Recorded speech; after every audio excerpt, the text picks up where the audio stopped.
दीदी, हमने ना बिल्कुल भी पढ़ाई नहीं की है और हमारे ना हाफ ईयरली एग्जामिनेशन आने वाले हैं। बाकी सब सब्जेक्ट का तो ठीक है, लेकिन हम अंग्रेजी में कैसे पास होंगे? एक तो ये अंग्रेजी जो हमें बिल्कुल नहीं समझ में आती, हमें तो इसका भी एग्जाम देना है ना, हम इसमें पास कैसे होंगे? हमें ना केवल कुछ ऐसे प्रश्न बता दीजिए जिससे कि हम बस अपने हाफ ईयरली के एग्जाम में पास हो जाए। लेकिन अगर आप ऐसा सोचते हो कि नहीं नहीं, हमें तो कुछ ऐसे प्रश्न बता दीजिए जिससे कि हमारे हाफ ईयरली एग्जाम में बहुत ज्यादा अच्छे नंबर आ जाए, तो दोनों चीजें होंगी आज के इस वीडियो में। चलिए आ जाइए आज के इस वीडियो में। So hello everyone, this is me Komal और आज के इस वीडियो में मैं आप लोग के लिए लेकर के आई हूँ 6 ऐसे महत्वपूर्ण प्रश्नों को जिनको कि पढ़ने के बाद हाफ ईयरली में तो क्या, एनुअल एग्जामिनेशन में भी आपके बहुत अच्छे अंक आने वाले हैं। इन सारे प्रश्नों को आज और अभी तैयार कर लीजिए। थोड़ा सा टाइम तो लगेगा तैयार करने में, लेकिन हाँ, तैयार कर लीजिए, हाफ ईयरली में भी काम दे देंगे और आपकी जो एनुअल एग्जामिनेशन होंगी उनमें भी काम दे देंगे। तो देखिए, बिना आपके समय को बर्बाद किए हम स्टार्ट कर देते हैं। सबसे पहला वाला है कि write a letter to your friend inviting him to attend your sister's marriage. यानी कि आपको अपने दोस्त को एक लेटर लिखना है, आपको अपनी सहेली को एक पत्र लिखना है, और वो क्या करने के लिए, हिम मतलब अगर लड़का रहेगा तो हिम के लिए, लड़की रहेगी तो हर के लिए, अटेंड करना है किसी की मैरिज पार्टी को। अब जरूरी नहीं है कि वो आपके सिस्टर का ही हो, it can be your sister's marriage, it can be your brother's marriage, it can be your uncle's marriage, यानी कि चाहे जिसकी भी शादी का हो, लेकिन लेटर आपको किसी ना किसी को भेजना जरूर रहेगा भाई। कि क्या करना है ना, हमें अपने दोस्त को एक पत्र लिख देना है ताकि हमारे सिस्टर या ब्रदर के मैरिज में, शादी में वो आ सके, उसको इनवाइट करने के लिए। ये वाला जो लेटर है ना, बहुत ही ज्यादा इम्पोर्टेंट है। वैसे तो आपने कई सारे लेटर लिखे होंगे, लेकिन ये मैरिज अटेंड करने वाला जो लेटर है, इस टाइप के जो क्वेश्चंस है वो लगातार पूछे जाते हैं। तैयार करके तो देखिए, एग्जाम में यही प्रश्न आपको दिखेगा। और इसके बाद दूसरा और करके देता है, या तो लेटर लिखना होता है या फिर एप्लीकेशन लिखना होता है। तो अगर लेटर आपको नहीं लिखना आता, वैसे तो सीख लीजिएगा, किसी एक के भरोसे नहीं रहना चाहिए, लेकिन ठीक है, अगर दीदी हमें लेटर न लिखना हो तो तब आप क्या करेंगे, तब आपके एग्जाम में और करके एप्लीकेशन लिखने के लिए आ जाएगा।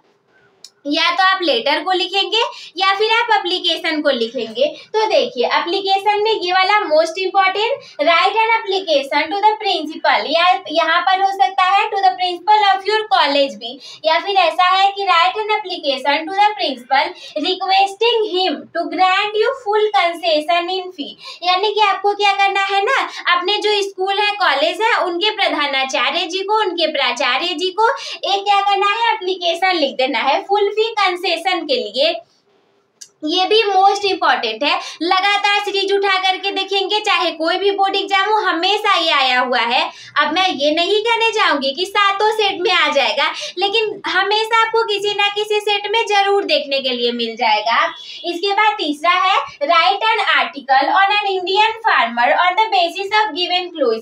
क्या होता है ना कि हमारे एग्जाम में आर्टिकल लिखने के लिए भी आ जाता है। वो टॉपिक अलग अलग हो सकते हैं, जैसे कि एन इंडियन फार्मर की जगह अबाउट योर मदर आ सकता है, ऑन योर फादर आ सकता है, एन आइडल टीचर पर आ सकता है। लेकिन ये जो एन इंडियन फार्मर का है, ये बहुत ज्यादा इम्पोर्टेंट है।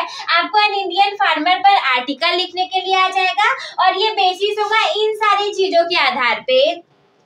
किन चीजों को आपको उसमें इंक्लूड करना है, वो सारी चीजें भी दे देती हैं। जैसे कि पहला है इंट्रोडक्शन। आप क्या करिए, एन इंडियन फार्मर के बारे में जो भी चीजें आपको पता हो उसे आप इंट्रोडक्शन के रूप में लिख दीजिए।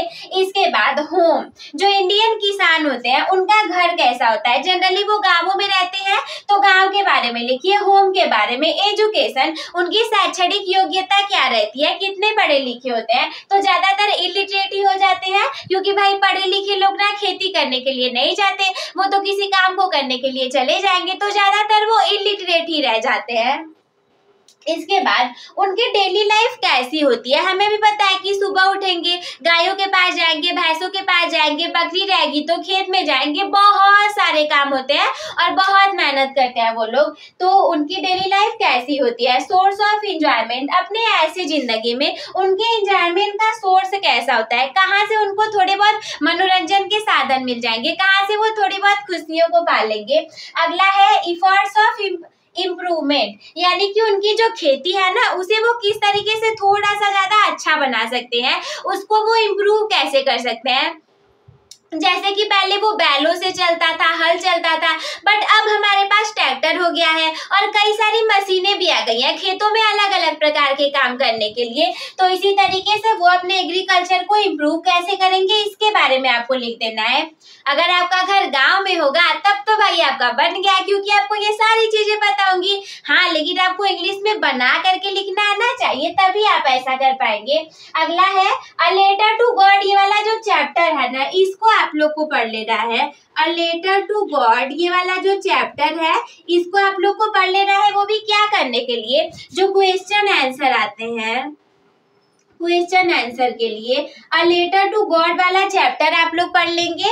जो क्वेश्चन आंसर 2 नंबर की 3 अंक की लॉन्ग में भी लिख देगा कैरेक्टर स्केच ऑफ लैंचो, तो आप इस चैप्टर को अच्छे से पढ़ लीजिएगा। फिर आप लैंचो के कैरेक्टर स्केच को भी बना करके लिख देंगे और जितने भी प्रश्न आएंगे उस चैप्टर से रिलेटेड, लाइक उसने गॉड से क्या कहा था और हेल स्टोव ने उसका कितना सब बर्बाद कर दिया था, लैंचो चिंतित क्यों था, तो ये सारी चीजें आप बना करके लिख देंगे। अगला है केवल एक इसी चैप्टर के भरोसे नहीं रहना, हम अगले वाले चैप्टर को भी देखेंगे जो कि है Nelson Mandela long walk to freedom. इस वाले चैप्टर को भी आपको याद कर लेना है, ये दोनों चैप्टर बहुत ज्यादा इंपॉर्टेंट है। फिर अगला, इतनी सारी चीजों को पढ़ने तैयार करने के बाद ना आपके ना 30 अंक तो कहीं जाने वाले ही नहीं है, बहुत अच्छे अंक आने वाले हैं। इसके बाद अगला फायर एंड आइस जो पोयम है इसका आपको सेंट्रल आइडिया को लर्न कर लेना है। जैसे वो हमारे एग्जाम में देता है ना, सेंट्रल आइडिया को लिख दीजिए निम्न दिए गए पोयम पे। वो हो सकता है कि फायर एंड आइस का हो सकता है और भी चीजों का हो सकता है, बट ये वाली जो पोयम है थोड़ी सी इजी भी है और मैंने आप लोग को पढ़ा भी दिया है, तो प्लेलिस्ट में जाकर के उसको देख लीजिएगा। और सेंट्रल आइडिया भी मैंने बताया है बहुत इजी तरीके से, उसको आप लोग लर्न कर लीजिएगा। तो पहले आप लोग इसको लिख लीजिए या फिर स्क्रीनशॉट ले लीजिए, फिर एक बार मैं इसको आप लोग को दोबारा बता दूंगी।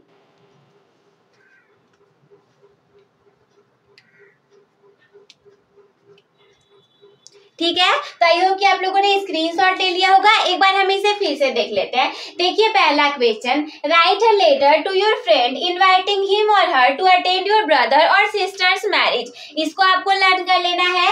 Right an application to the principal और to the principal of your college requesting him to grant you full concession in fee और फुल फी कंसेशन। इसको आपको लर्न कर लेना है। Write an article on an Indian farmer on the basis of given clues, introduction, home, education, daily life, source of enjoyment, efforts of improvement. इसको आपको कर लेना है। A letter to God chapter को अच्छे से पढ़ लेना है। क्वेश्चन आंसर के लिए Nelson Mandela long walk to freedom, इस वाले चैप्टर को पढ़ लीजिएगा। फायर एंड आइस इस चैप्टर के सेंट्रल आइडिया को पढ़ लीजिएगा। तो आई होप कि आप लोग को हमारा ये बताने का प्रयास बहुत अच्छा लग रहा होगा और हाँ, ये सारी चीजें आप लोग अच्छे से लर्न करके चले जाइएगा। तो बस दोस्तों, आज की इस वीडियो में इतना ही। मस्त रहिए, स्वस्थ रहिए, व्यस्त रहिए, आप सभी हंसते खेलते मुस्कुराते रहिए, अपनी पढ़ाई को बहुत अच्छे तरीके से आगे लेकर के जाते रहिए। मैं मिलती हूँ आपसे किसी अगले वीडियो में और एक मोटिवेशनल शायरी के साथ। हम आज के इस वीडियो को एंड करेंगे जो कि कुछ इस प्रकार है, आज नहीं तो और कभी, हाँ ठीक है, आज नहीं तो और कभी लोग करेंगे गौर, कभी आएगा तुम्हारा भी दौर कभी। तो मैं मिलती हूँ आपसे किसी अगले वीडियो में, तब तक के लिए धन्यवाद।